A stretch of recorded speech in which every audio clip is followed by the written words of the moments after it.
Your changes and my changes are parallel, though we are not touching.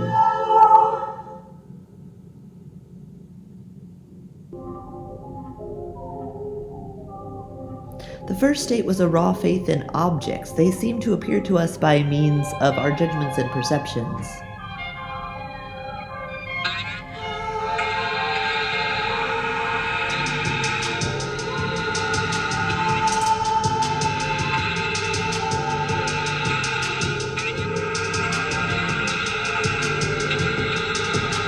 In order to make sense, this first state required faith in a transcendental consciousness, somehow capable of seeing matters a priori, or as they really are.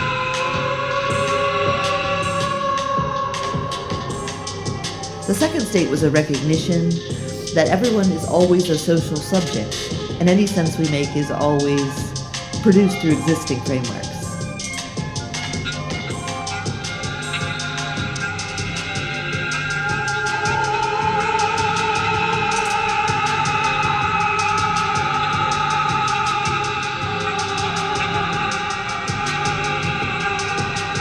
So, okay, that shit is obvious.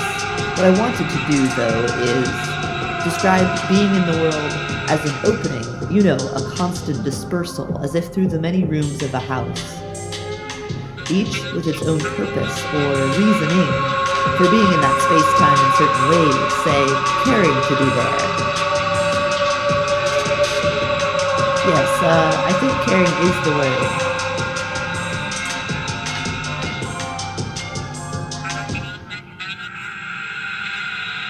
So it is always in a way, and for reasons of.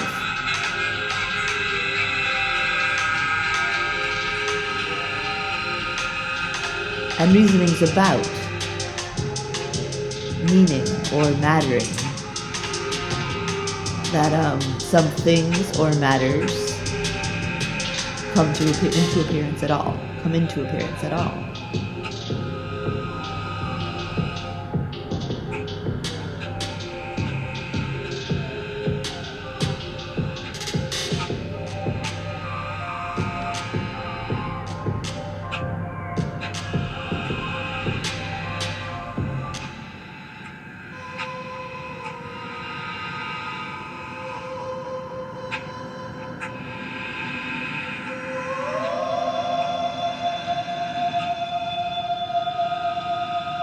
So then we have to wonder,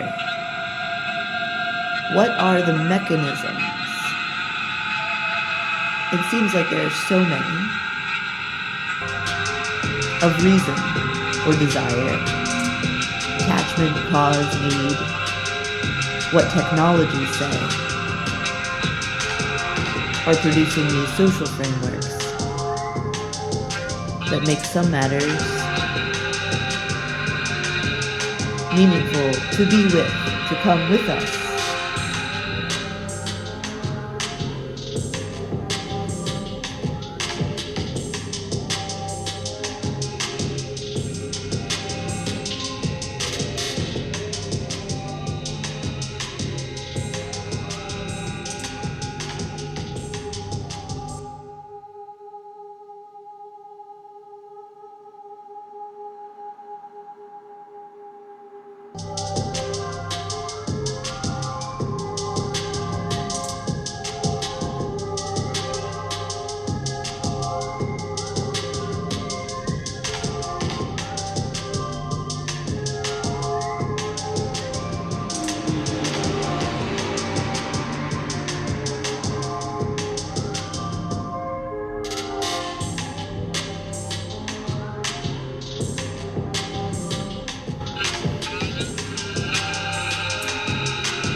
So why did Martin decide to take that job after all? And how are they liking it?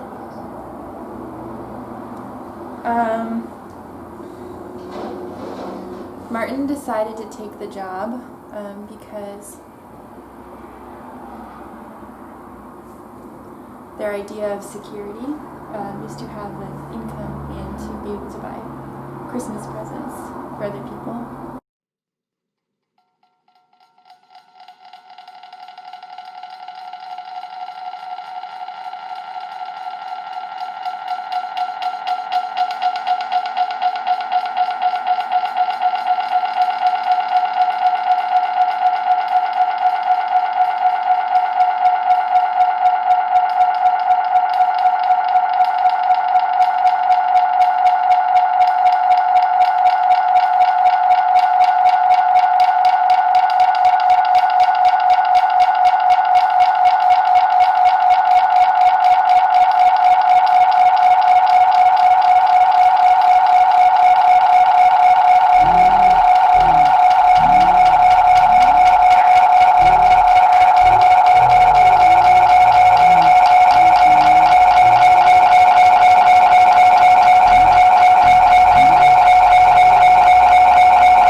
So I guess the way that I understand this is that there's two kinds of nihilism. One is this essential nihilism that is supposed to be positive. It's a positive nihilism. It's the matter of being with a capital B itself. And that's the state that helps us avoid grief because we're becoming one with the universe. It's a very basic idealist idea, idealist conception of being in its most fundamental nothingness of everythingness. And then the other kind of nihilism is basically what would probably be better termed in a contemporary context by like Achille Mbembe, like it's necropolitics, like the technology or that kills, that cuts off all the other possibilities, that creates these enframings, that enframes, therefore concealing the essential being while producing the nihilistic being that causes grief, right? So that's two kinds of nihilism. So I guess my question then is what kinds of technological modes of being are enframing this negative concealing and positive revealing of the grief causing. So let's just call those the bad ways of being, right? The bad nihilism. What are the technologies or ways of being that are causing the bad ways of being? And then what are the ways of being that become one with the nihil, this sort of essential natural being that is framed as positive nihilism. Well, isn't the answer to that really obvious? Like the negative ones are capitalism, white supremacy, patriarchy, racial capitalism, on and on and on. Like all of that, all the bad, and the good. The good thing is the human spirit, if there is such a thing. And that's it. I don't know. Yeah, I mean, that's all very well and good, but those terms in and of themselves are technologies. So the terms aren't the ways of being that are producing those ways of being. We have to go into, that is why we have to go into actions themselves. Because calling something racial capitalism, and then parsing all the productivities of that in framing, in Heidegger's terms, produces that itself. So we have to ask, and this is why metaphysics exists at all, is to attempt to move beneath or inside or above, to position the body and its reasoning or inquiring processes within another relationship to modes of being. Mm-hmm. So Martin spends, books and books and books trying to figure out not like what are whitely ways of being, for example, like not asking questions like that are answered by focusing on productivity, specialization. He's not Marx, he's not a political philosopher, so he's not describing the political mechanisms of these inframings or these technologies. He's talking about the modes of being that produce these inframings. So what kinds of what though, or how though, being would feel, I guess. And this is where I get incredibly confused. I'm not sure at all what a mode of being is on that level, and I don't think Martin is either. Like in a lecture in 1949, he's like, well, it's kind of like the death camps were producing corpses and factory farming is producing, corn, and these things are both bad. But those aren't modes of being I guess the producing itself is the mode of being that is framed as nihilistic. Well, yeah, it's the people operating in those roles, like someone's experience being working, I don't know, in whatever bureaucratic situation is where they're sending commands, be it to kill people or be it to till this land or something like that. It's that person's day-to-day experience making those commands or following those commands. But it isn't about the subject, because Martin is talking about how, for example, an artist or a dam operates. It's a difference between revealing the essence of the wood, for example. It's this very idealistic that an artist, through poetry or through manipulation of matter itself, becomes one with that thing and reveals what that thing wants to be because they care about each other. So it's that sort of poetic or essentialist way of being that Martin is trying to get to. So I don't think that the conditions or the situations of a poultry manufacturing plant or a factory farm that grows field corn or indeed even a death camp is really the scale at which these modes of being are seen to be operating. It's not about decision making, it's about this sort of parousia, this contact with being. Face to face with the cosmos, the believer clings without much ado to any kind of particular, if only it is forceful enough in convicting the subject of its weakness.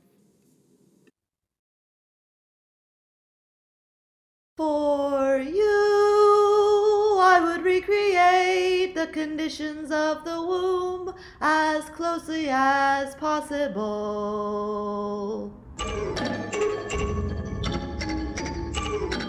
For you, I would recreate the conditions of the womb as closely as possible.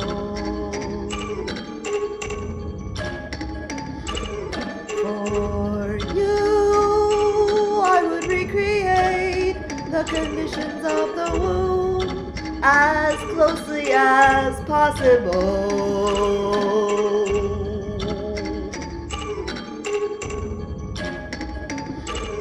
For you, I would recreate the conditions of the womb as closely as possible.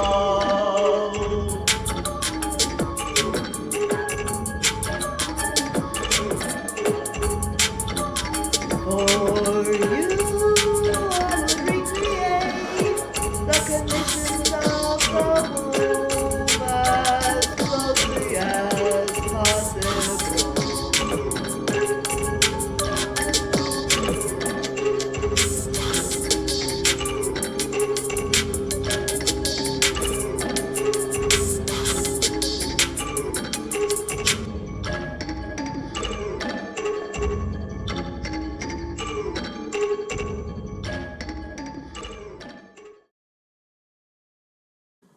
The subject's readiness to cringe before the calamity that springs from the subjective context itself is the punishment for their futile wish to fly from the prison of their subjectivity.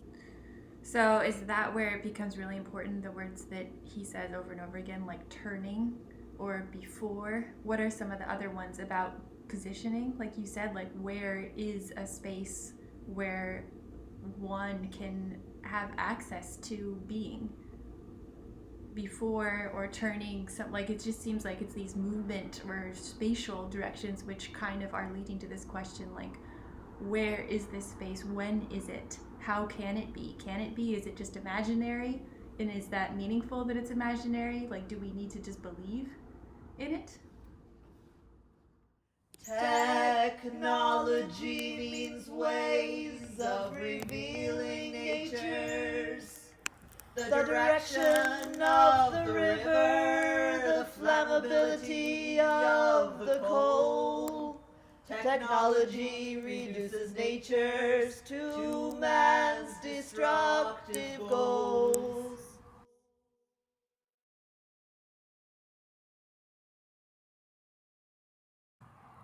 It makes him and it produces him. The enframing is the danger that lifts him off the ground. Martin says that while man is always ordering the nature, he is concealing by enframing also other types of futures.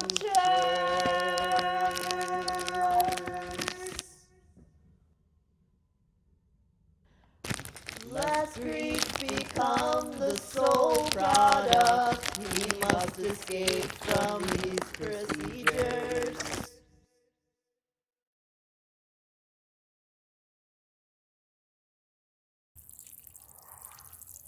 Insight means ways of disclosing nothingness. The manifestation of the destiny, the processes of history.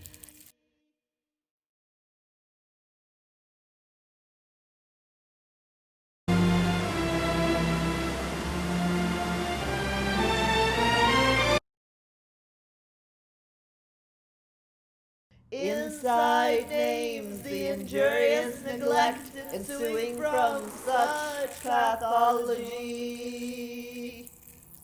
Insight can make us, and it can exempt us, both reveal and obviate, reach for divinity and infinity beyond what mankind officiates.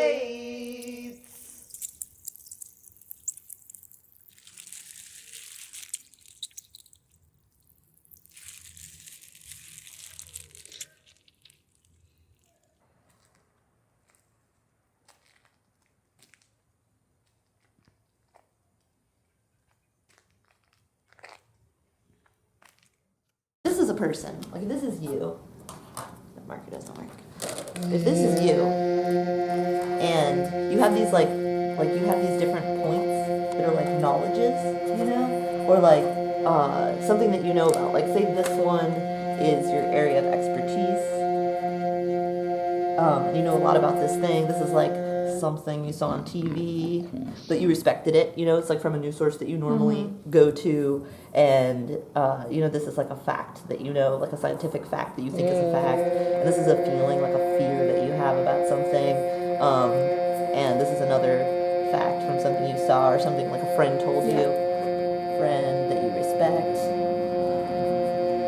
So a lot of people just argue when they're having this conversation by like just re-articulating these points. Like they just go like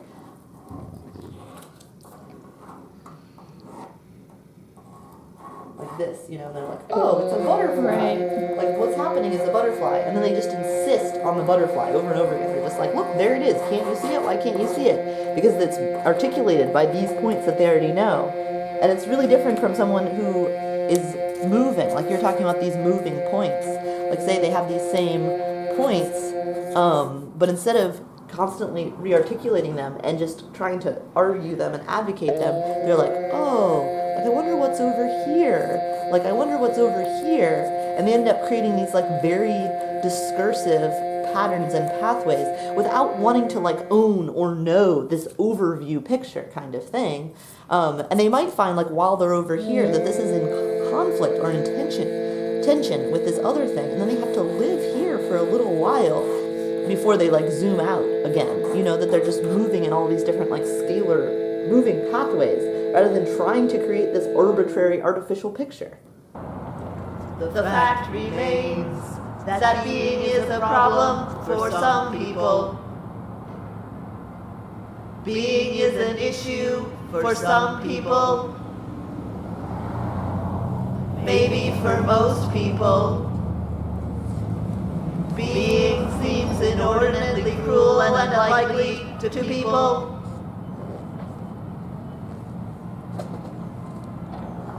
A person has these subjective experiences, however, while a subject is solely set within the problems, issues, cruelties, and likelihoods or orders of their conditions.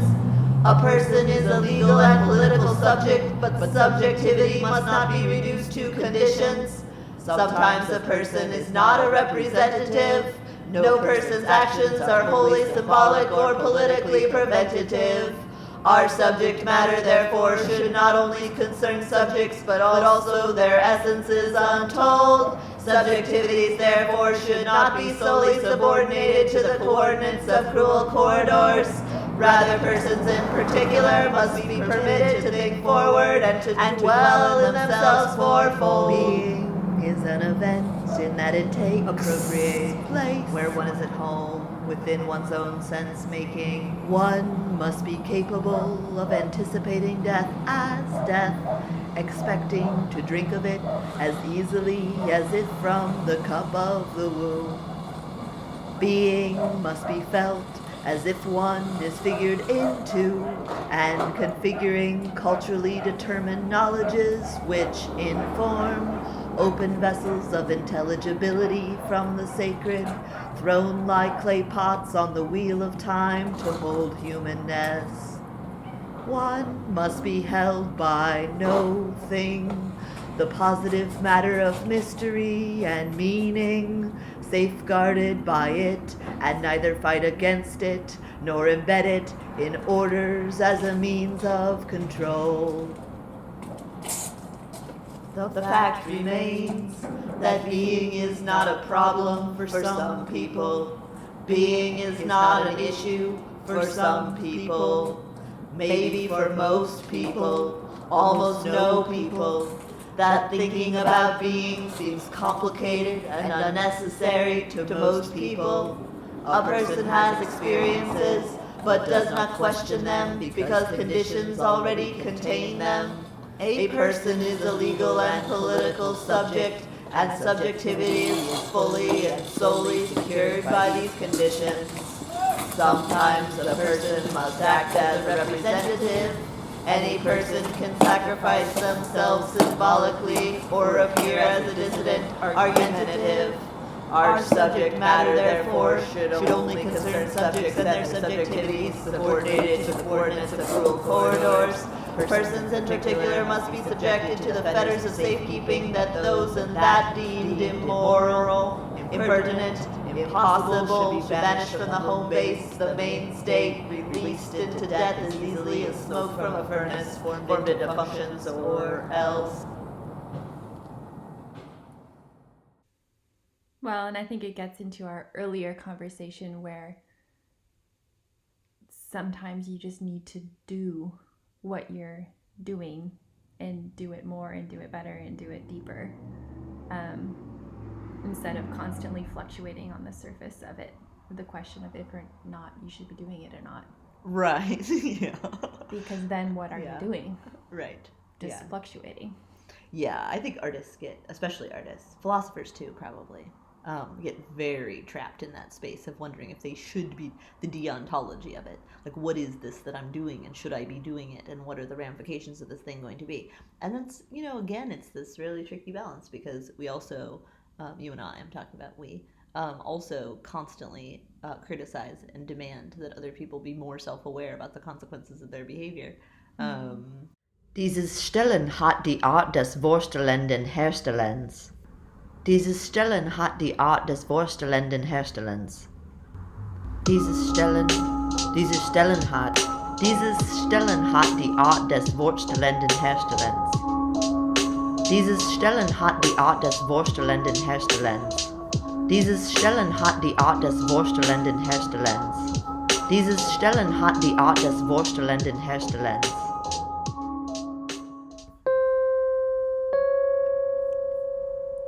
Und was machen Sie zuerst? Oh, for breakfast? Okay. Oh, Pannekuchen? You know what Pannekuchen is? Pancakes. Und danach? Was machen Sie danach? Müssen Sie dann zur Arbeit? Oh, Grünbär mush and gravy. You know what that is? Mashed potatoes and gravy. Okay. Und wie spät fangen Sie an zu arbeiten? Wenn wir auf der Bauerei sind, vielleicht 7 o'clock, 7 Uhr. Okay. And wenn wir in der Factory schaffen, about 4, 5 Uhr. That's right, yeah. And, he was pretty much a natural. And I remember him saying that as a kid growing up, and great work ethic. And he had a couple of pretty successful, I think, maybe 3 years before he left, he was unstoppable. But I think in reality, he really hadn't adjusted to the difference. Alles und jeder kann jederzeit zum Spektakel werden. Alles und jeder kann jederzeit zum Spektakel werden. Alles und jeder kann jederzeit zum Spektakel werden. Alles und jeder kann jederzeit zum Spektakel werden. Alles und jeder kann jederzeit zum Spektakel werden. Alles und jeder kann jederzeit zum Spektakel werden. Alles und jederzeit zum Spektakel werden. Yeah, I mean, it also seems like a scale problem.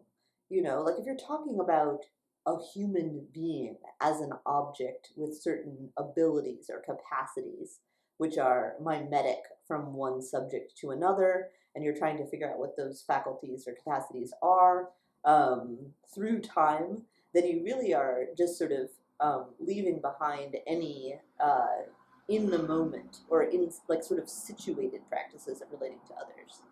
Like it just seems to me, and I think in it from our time period, like judging Martin and just seeing how his behaviors, what the implications of them were, that he's just completely neglected the like what you're saying, this idea that you could just follow your kind of like threads of attachment to other people. That you can actually, when you're in a room with other people, you can tell how what you're saying and what you're doing is affecting them to a certain extent, right? Mm-hmm. It is ironic because I feel like the way he's operating, he's bringing in his ideas into a situation and really using them as the guide to figure out what's going on. When it seems like it's deep in his ideas to be critical of that kind of inframing. And yet he's still neglecting this part, which seems like a crucial point that he's trying to make. But in making it, he's doing it all over again. Yeah, absolutely. I mean, I think that's the problem with, I mean, we're not the first people to discuss this. That's one of the problems with the job or the role of a philosopher at large, is where is this person positioned in relationship to existence? Like, are they supposed to be autonomous from their lived life? Like, why is this person not a part of this work at all? Like, from what perspective is Martin speaking? Face to face with a reality that seems less and less to his liking, the subject squirms to catch the attentions of gazes manufactured by his own projected forms of authority.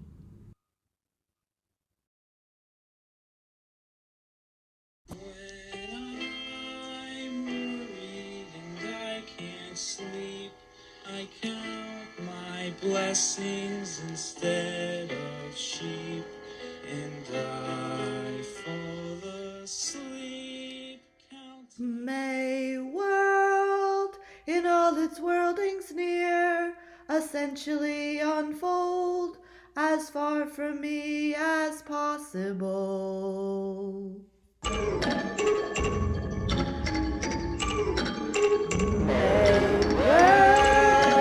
All its worldings near essentially unfold as far from me as possible.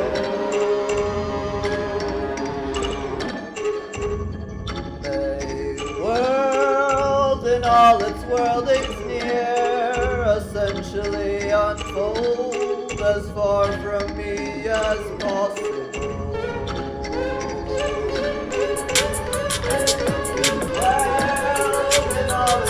Essentially unfold as far from me as possible.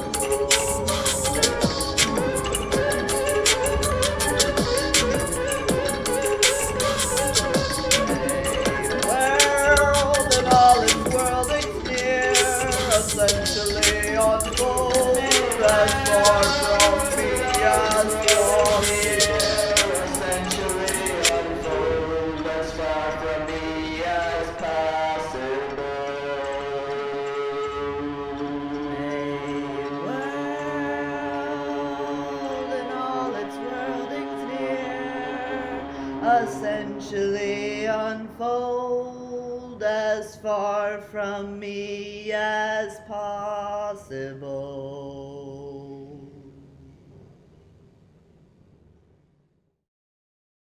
The subject's preference for any reality that involves a depiction of him in particular obscures his acceptance of realities which may be more likely considering precedence. And I fall asleep counting my blessings.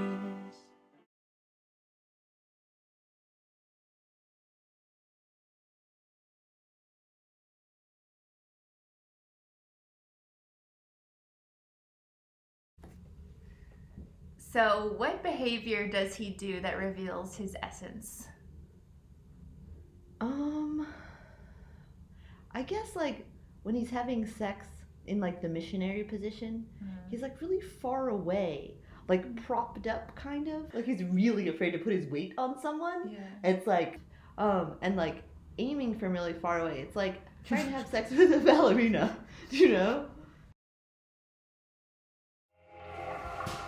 All of everything today isn't necessarily science. It's got a lot to do with politics. Inauthenticity, the impossibility of really being there or here in relation to death, is also realized in thrownness through fear and in projection through expectation. Fear, as a mode of disposedness, can disclose only particular oncoming events in the world. To fear my own death, then, is once again to treat my death as a case of death. This contrasts with anxiety, the form of disposedness which discloses my death via the awareness of the possibility of a world in which I am not. Right. The valve is bolted on, and the valve on the bulk tank is threaded on. There is the fear-anxiety dimension, and there is the expectation-anticipation dimension. A mundane example might help illustrate this generic idea. When I expect milk to taste a certain way, I am waiting for an actual event, a case of that distinctive taste in my mouth, to occur. By contrast, when I anticipate the taste of that milk, one might say that in a cognitive sense, I actively go out to meet the possibility of that taste. In doing, I make it mine. Expecting death is thus to wait for a case of death, whereas to anticipate death is to own it, to be authentic with it.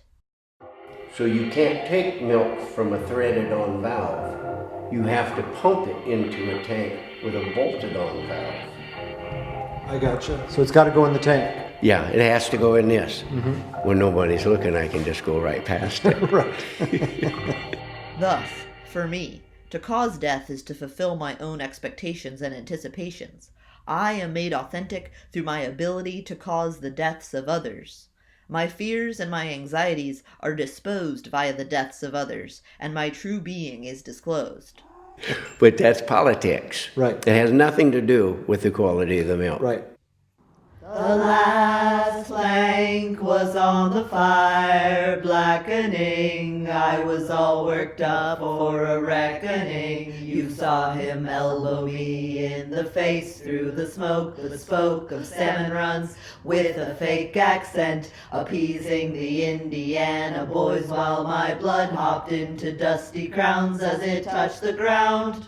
Martin says the essence of history is a fight against nothingness. I say, why is there a fight at all? Let it take me. I am both responsible and at your mercy. Because of the drinking I woke up, just as the angels drained my cup. The sun-shot coronas over the river saw them deliver an orb just off the canoe bow, like a phosphorescent jellyfish, but somehow glassy.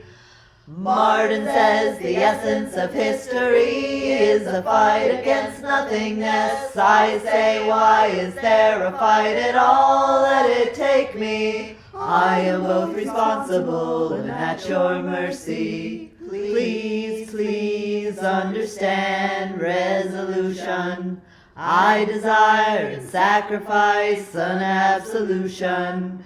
You saw him take the path of least resistance. These ways of burning up inside define my base existence. Seize my arm and tell me now if you can change or disavow the very ways that brought us here and force my decision. Martin says the essence of history is a fight against nothingness. I say, why is there a fight at all? Let it take me. I am both responsible and at your mercy. Most do not choose the distance between themselves and atrocity. Either one is right inside it, made of it or making it, or one is far away from it, watching it. Yet this is a strange conception, because if all is ordered by the political, which means ways in which peoples are organizing, which means power play, which means governance, which means conditions of resource distribution and deprivation, which means hegemony, which means judgments and speech acts, which means bodies, which means power, which means, then nothing anyone does or is can be anything other than innocent or guilty.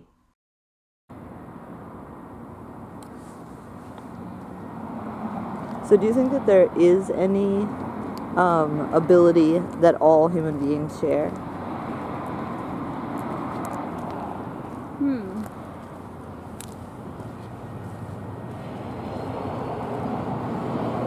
sense? In some way, you mean? Yeah. Because people certainly have very different senses. Of course, but just to sense. In some manner. Is there a human being who can't sense? Or are we including human beings who are dead? Well, maybe not dead, but certainly in a coma. But people think that people in a coma can still sometimes hear. There's a difference between being brain dead, kind of death, or being in a coma. Yeah, And well, I that difference think... is you can sense. Yeah, that would certainly be the response of a lot of Martin's friends, that sensual reality, or the sense of being alive, is the basis of existence. What do you think? Well, I'm not sure that I think sensing is connected to cognition. Certainly. Like, I wouldn't be a Cartesian about this. Sure. So you have to know that you're sensing. So would you say that knowing is what humans share? No, I guess I would probably argue that there isn't anything that humans share. Nothingness.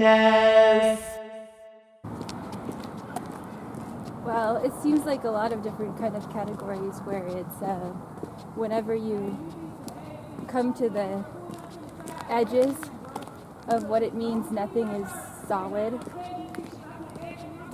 it's just a way to talk about being. So, but are we asking if that way of talking about human being is, would there be a different way for us to talk about ourselves that would be better? Yeah, well, I guess that was part of my argument, is that, and this would be Martin's argument also, is that some sort of frame for why you would be ordering or knowing or conditioning at all has to be acknowledged. Like, there has to be a reason for why you would be thinking about something in a way. And you have to care about it. Basically, human being has been used in very violent ways to justify death. Well, yeah, I mean, it's mostly used to define what isn't a human being. Right. So what would be your reasons for defining a category of human? I think people are really opposed to the idea. This is where our friend Martin got into trouble on social media, is that right now, usually when people start trying to make a definition of the human, their goal is to, like, flatten or universalize difference. Right. Like, it's not really easy to talk about it on a philosophical level because it has such political ramifications. Like, the politics of it are so present for all of us. Yes. And it seems like the primary agenda for any kind of, like, human being is this kind of statement, is to just gain authority or power over the definition itself. Over the definition itself? Yeah, that someone saying, I know what human is, it's this universal thing. Nothingness. So that's objectionable. And it's objectionable, like, we would rather focus on the ways in which we're different from each other, because we're trying to deal with power inequity. I'm saying the obvious in hopes of sparking. Yeah, I'm listening. It just seems like, so a way that a lot of people use human being is that a human being's life is worth more than a non-human being. And that's been used as a system of oppression to exclude various groups of people on, and genocide, and so on and so forth. So then you would think people would want to create a more, that's like then a liberal agenda would be like, let's just create a more expansive version of human. Like, that's what Martin was saying on Facebook. And everyone was like, you're flattening the differences between experiences when you do that. Yeah, well, it seems like we just need to separate, like, worth and, like, basic rights from sameness. like the term basic human rights.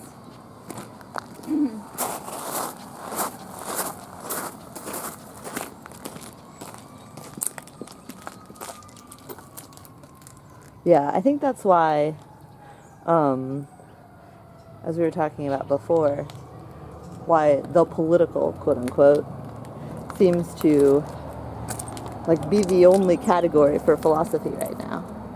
Or it seems to be the only like useful discussion topic we keep returning to. Yeah. The political. We're not capable, at least you and I, are not capable of having a metaphysical conversation. There's no metaphysical. Is there a metaphysical? Because we're in bodies. That's not what metaphysical means. I know, but I'm saying that we're in bodies, so therefore everything can't be separated from politics. Right, this is what I was trying to ask you before. Is like, do you think that the body has any non-political experiences? Like, I think that that's very depressing to imagine that everything that a human being senses and perceives is under the control of political order. Well, I don't think that's what we're saying. Like, because just because something like politics is a part of everything doesn't mean there are parts that in a moment or at a time or in a certain circumstance can't be chosen to talk about or experience. It's like, and it doesn't, you don't have to make it so that the political is erased for those things to exist. It's just multiplicit, right?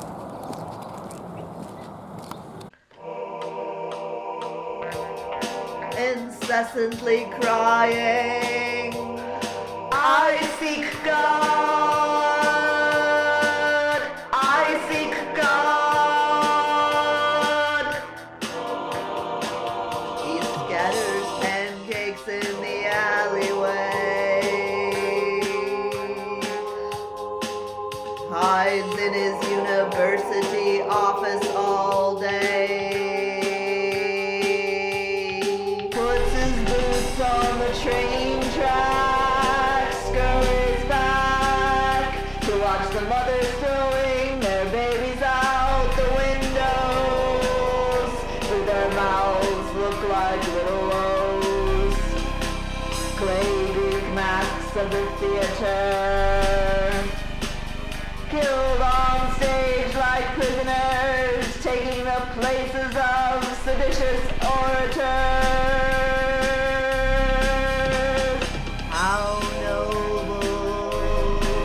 Sympathizer, do you really think they are inferior?